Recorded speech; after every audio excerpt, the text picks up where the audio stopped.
The last thing the Carter family expected on that December morning was trouble. At least not on this day. The sedan was filled with everything that made the holidays feel like home: the smell of cinnamon from Naomi's travel tin, a thermos of hot cocoa rolling under Lila's feet, and wreaths peeking out of the trunk for the family gathering later that night. Christmas music hummed softly from the speakers, warm and nostalgic, the kind that made even the busiest highways feel a little kinder. For once, the world seemed gentle. Traffic was light. The sky was clear. And Jonathan Carter, who rarely had a day off, had finally traded his usual tactical boots for polished dress shoes and a deep navy suit. His niece was getting married, and the whole family had been buzzing for weeks. "Daddy, look!" Jordan pointed out the window. A house along the roadside was covered in so many lights it practically glowed in daylight. "Who puts up decorations before lunch?" He laughed. "People who love Christmas," Jonathan chuckled back. Even 5-year-old Lila, bundled in her sparkly red dress, was humming along as she kicked her heels in the back seat. It should have been a perfect morning. But perfection has a way of snapping in half, quietly, then suddenly. The moment they turned off Route 59 onto the narrower, rural stretch of Highway 14, everything changed. Not because of anything they did. Not because of any mistake. But because of the flash of red and blue blinking sharply behind them. The car went silent. The music shut off mid-jingle. The holiday warmth evaporated. Naomi turned slowly toward her husband. You weren't speeding, right?" "No," he replied, but his voice had already tightened. Not with guilt, with recognition. He knew this road. He knew the reputation of the local precinct. And he knew the statistics, the ones every black parent in America carries like an unwelcome inheritance. "Maybe it's a mistake," Naomi offered. But even she didn't believe it. The cruiser's lights kept flashing. No siren, just the demand. The unspoken assumption. "Pull over." Jonathan eased the car to the shoulder, gravel crackling under the tires. "Kids," Naomi whispered, "keep your hands where you can see them." Jordan nodded, jaw tight. Lila froze, clutching her stuffed reindeer, her excitement from minutes ago swallowed whole. When the officers stepped out of the cruiser, Jonathan saw everything he needed to know before the man even opened his mouth. White, early 40s, muscles stiff, not from training but from attitude. Hand resting casually, too casually, on his belt. The walk of someone who felt bigger than the badge pinned to his chest. The kind of man who didn't see a family. Just targets. He didn't approach with holiday goodwill or the professional courtesy Jonathan had taught younger officers for decades. He approached like he wanted this stop to become something. He angled himself toward the driver window, jaw set, eyes narrowed as if the winter sun personally offended him. Naomi whispered, "Okay, kids, remember what we practiced." Imagine that, rehearsing safety protocols like lines in a play. Lila's little hand trembled as she raised it to the back of Jonathan's headrest, her curls shaking. "Mommy, why do we have to do this on Christmas week?" she asked softly. Naomi forced a smile that hurt to make. "So we stay safe, baby." Jonathan rested his hand on the steering wheel, open palm, clear view, the universal posture of a man who understood survival too well. Still, he kept his tone soft. "Everyone stay calm. No sudden moves." He wasn't speaking to the kids. He was speaking to the officer he hadn't met yet, but already knew. The officer reached the window, leaned down, and rapped his knuckles sharply against the glass. It wasn't a polite knock. It was a message. Jonathan rolled it down slowly. "Mornin', officer. Something I can?" "License. Registration." The officer cut him off. No greeting. No explanation. No reason for the stop. The Christmas lights from the passing cars reflected in the officer's sunglasses, but they couldn't hide the disdain beneath them. His lips curled slightly, as if just looking inside their car annoyed him. Naomi cleared her throat gently. "Officer, can we know why we're being stopped?" The man turned his head just enough to glare at her. "Did I ask you anything, ma'am?" Jordan stiffened. Lila shrank back. Jonathan inhaled once, deeply, the way he always did before delivering difficult news to subordinates or writing up misconduct reports. Except today, he wasn't the one in control. "My license is in my wallet," he said evenly. "My registration is in the glove compartment. For safety, I want to inform." "I don't need a speech," the officer snapped. "Just do as you're told." Normally, Jonathan would have reached for the documents already. But today wasn't normal.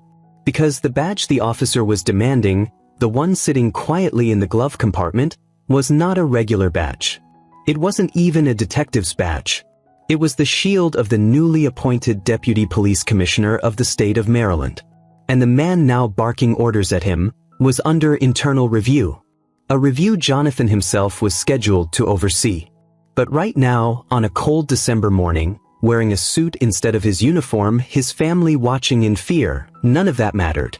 All that mattered was keeping everyone alive long enough for the truth to surface. "Officer," Jonathan began softly, Out of the vehicle. Now."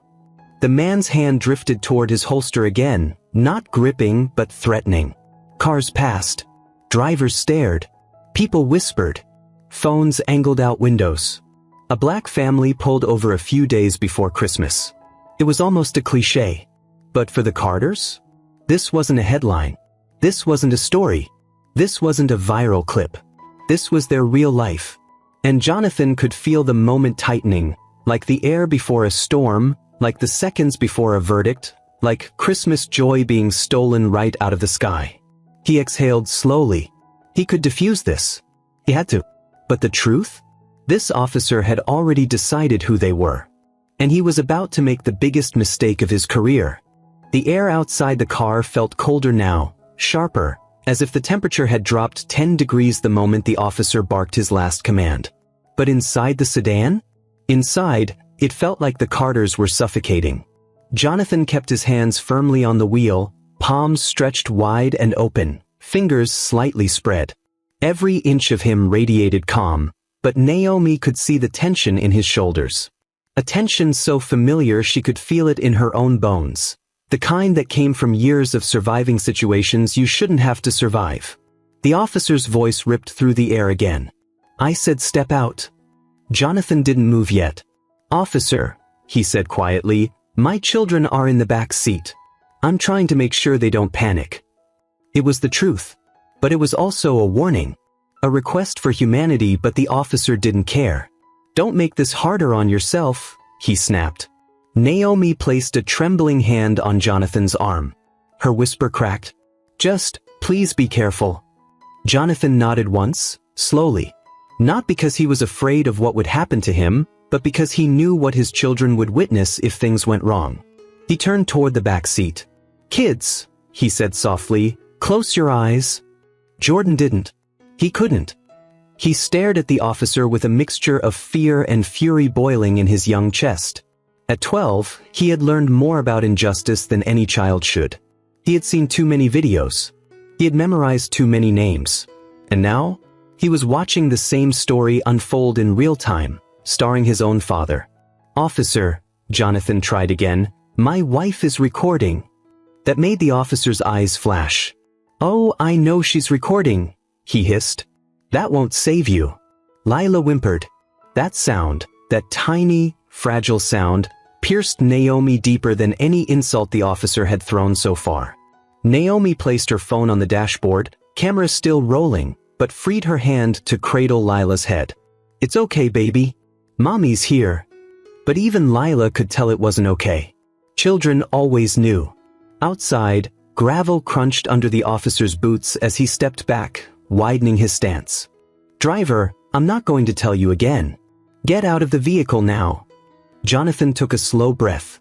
He had conducted hundreds of traffic stop trainings in his career, written protocols, revised guidelines, insisted on de-escalation strategies, personally mentored dozens of officers. And yet standing here now, with a man who ignored every standard of professionalism, he knew exactly the type he was facing. An officer who used the badge as a weapon. A man who felt bigger when others felt smaller. The kind who escalated first and justified later. Jonathan lowered his voice so only Naomi could hear. "If I step out, don't stop recording. Whatever happens, don't stop." Her eyes filled with tears as she held his arm. "It'll be all right. I promise." He didn't promise lightly. He had never lied to her in 17 years of marriage. But today, that promise wasn't only to her. It was to himself, to his kids, to every family who never got to finish their drive. He slowly began to lift his right hand from the wheel. "Stop," the officer exploded. "Keep your hands where I can see them." Jonathan froze mid-lift, fingers still hovering. Naomi gasped. Jordan clenched his fists so tightly his knuckles turned white. The officer stalked closer again, boots grinding the gravel like he wanted the sound to intimidate. "Are you deaf?" he barked. "I didn't tell you to move your hands." "You told me to step out," Jonathan said evenly. "I can't step out without." "I don't care." The officer leaned into the window again, face inches from Jonathan's. "You do exactly what I say when I say it. Understand?" Jonathan's jaw ticked once, but his voice stayed calm. "I understand."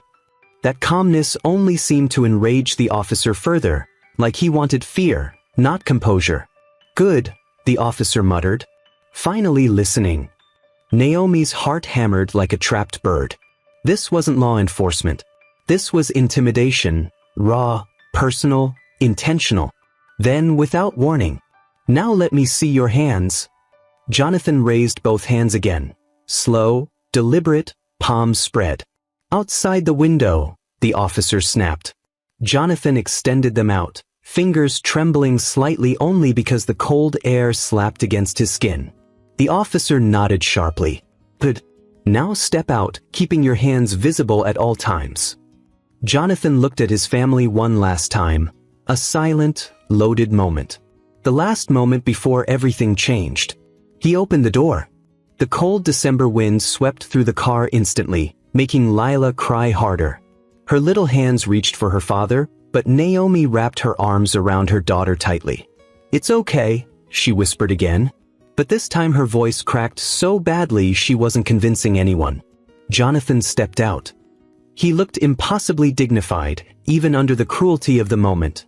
Tall, broad-shouldered, dressed in a crisp navy suit that glowed softly under the winter sun. The officer walked in a circle around him, inspecting him like a man inspecting a suspect, not a father on his way to a wedding. "Hands behind your head," he ordered. Jonathan obeyed. "Spread your feet." He obeyed again. Naomi started shaking. "Is he arresting him?" Jordan whispered, horror in his voice. "No," Naomi said, though she had no proof. "He's trying to scare him." But Jordan wasn't convinced. He could see the officer's grin, that twisted, triumphant expression of a man who enjoyed this. The officer stepped closer. Closer than necessary. "Funny how you people always dress up to look respectable," he murmured. "Like a suit can hide what you really are." Jonathan closed his eyes for the briefest second, not in shame, but in restraint. Naomi's breath caught. She'd heard that tone before. That venom. That prejudice disguised as authority. Jonathan opened his eyes again, calm, resolute. "Officer," he said quietly, "you're stepping out of line." The officer's head snapped up. "Oh really? And what are you going to do about it?" But before Jonathan could answer, before Naomi could breathe, before Jordan could blink, flashing lights appeared again. Another cruiser. Then another. The officer smirked. About time." But Jonathan? Jonathan stayed completely still, because he knew the silhouette stepping out of the second cruiser. A taller officer, older, calmer, decorated. Commander Raymond Holt, the man who'd sworn him in. Naomi recognized him too. Her eyes widened. "Jonathan," she whispered. The first officer didn't notice. He was too busy enjoying his moment of power. But that moment was about to shatter. Because the commander saw Jonathan. And the commander froze. "Commissioner Carter?" he blurted. The officer's grin vanished. Naomi's heart leapt. Jordan's eyes widened. And Jonathan, still standing with his hands on his head, finally spoke. "Yes, Commander. And we need to talk about your officer." The officer stumbled back, color draining from his face as the realization hit him like a punch. He hadn't pulled over a random black family. He had humiliated, threatened, and nearly arrested, the deputy police commissioner now overseeing misconduct investigations. And his career wasn't just in danger. It was over.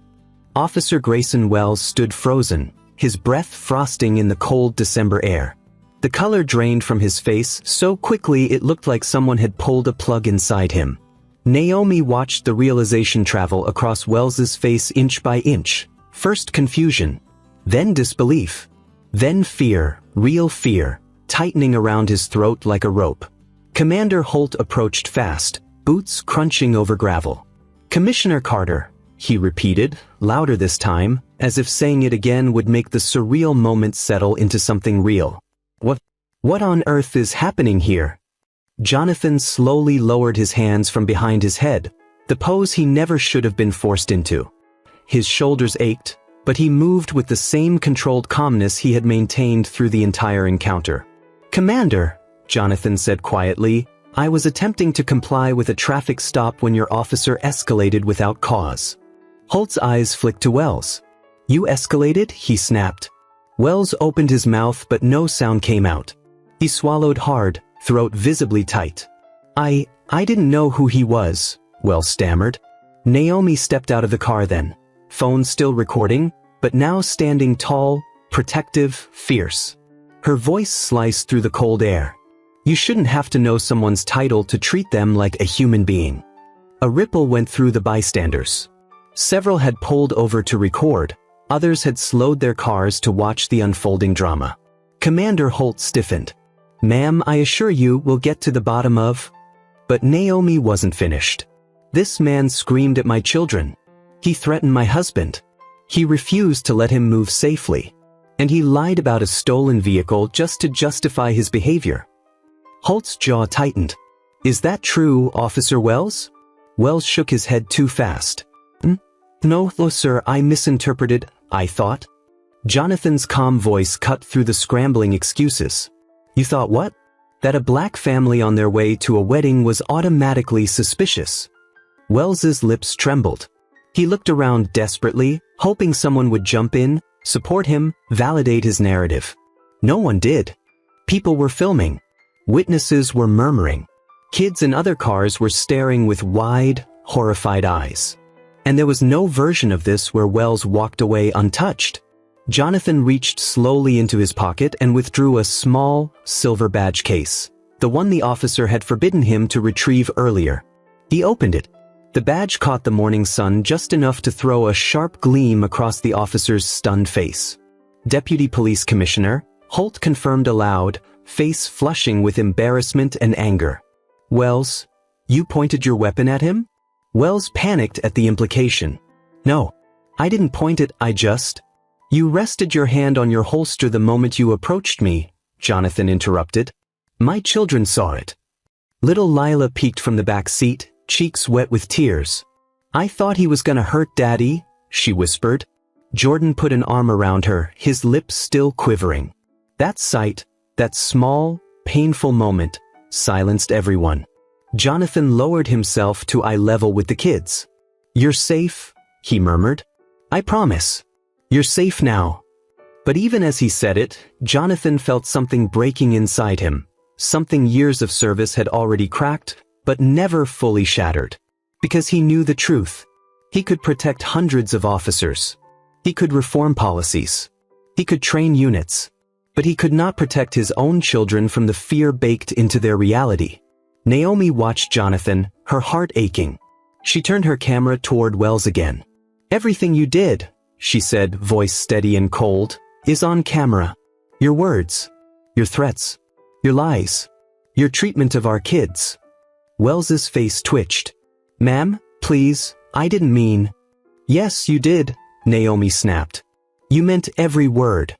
Commander Holt stepped fully between Jonathan and Wells now, posture rigid. "Officer Wells," he said, voice low and firm, "you are to hand over your badge and your weapon." Wells blinked rapidly. "What?" "Commander, with respect, we don't need to." "Now," Holt ordered. Several bystanders gasped. Jordan sat up straighter in the back seat. Naomi inhaled sharply. Wells tried to laugh it off. A short, strangled sound. "You're You're suspending me? For what? A misunderstanding? Jonathan finally straightened, his gaze level and unblinking. You abused your authority. You escalated without cause. You threatened a family with children inside. You interfered with lawful documentation. You fabricated suspicion to justify your aggression. He took one step closer, not threatening but immovable. And you tried to intimidate a man you thought had no power. Wells swallowed so hard his atoms apple-bobbed visibly. I didn't know you were... That's the problem, Jonathan said softly, painfully. You should treat every person as if they matter, not just the ones whose titles protect them. Wells looked around again, searching for support, validation, anything. But the crowd saw what happened. They heard the slurs between the lines. They watched the fear in the children's eyes. There was no coming back from that. A whisper rippled through the onlookers. He's done. Is that really the commissioner? Why'd that cop go after him? That poor family, that officer's career is gone. The weight of reality finally crashed down on Wells. His breathing hitched, and he looked physically smaller, like the uniform no longer fit him. He fumbled shakily with his holster, unclipped his gun, and handed it over to Holt with trembling fingers. His badge followed, surrendered like the last fragment of dignity slipping from his grasp. Holt signaled 2 other officers. Escort him to the station. Internal affairs will take over from here. Wells flinched. Commander, please, you can't, this was just... Go, Holt said sharply. As 2 officers approached, Wells stepped back. No, don't touch me. I'll walk by myself. But when he turned to walk to the cruiser, he made the mistake of locking eyes with Jordan, a 12-year-old boy who had watched every second of his cruelty. And at that moment, Wells didn't see defiance. He didn't see hatred. He didn't even see triumph. He saw disappointment. Deep, unfiltered, painful disappointment. The kind that burned worse than anger. Wells tore his eyes away and stumbled toward the cruiser. Naomi lowered her phone, tears finally spilling. But Jonathan wasn't relieved. He wasn't triumphant. He wasn't vindicated. He was quiet. Commander Holt approached carefully. Commissioner Carter, I am so deeply sorry. If I'd known... That's the point, Jonathan murmured. You didn't need to know. The commander swallowed, shame settling heavy in his chest. Naomi stepped beside her husband, slipping her hand into his. What happens now? She asked softly. Jonathan looked toward the road, where holiday traffic moved on as if nothing extraordinary had happened. He looked at his children, whose innocence had been chipped away just a little more. He looked at the cameras still recording, at the people whispering, at the officer now sitting in the back of a cruiser, his career dissolving minute by minute. And Jonathan exhaled. Now, he said, voice low but unwavering, we tell the truth. All of it. The drive to the precinct should have been quiet. Instead, it was thick with questions, the kind that settle into a child's mind and stay there for years. Jordan stared out the window, watching the police cruiser carrying Officer Wells shrink into the distance. Dad, he whispered, did he hate us before he even saw us? Jonathan didn't answer immediately.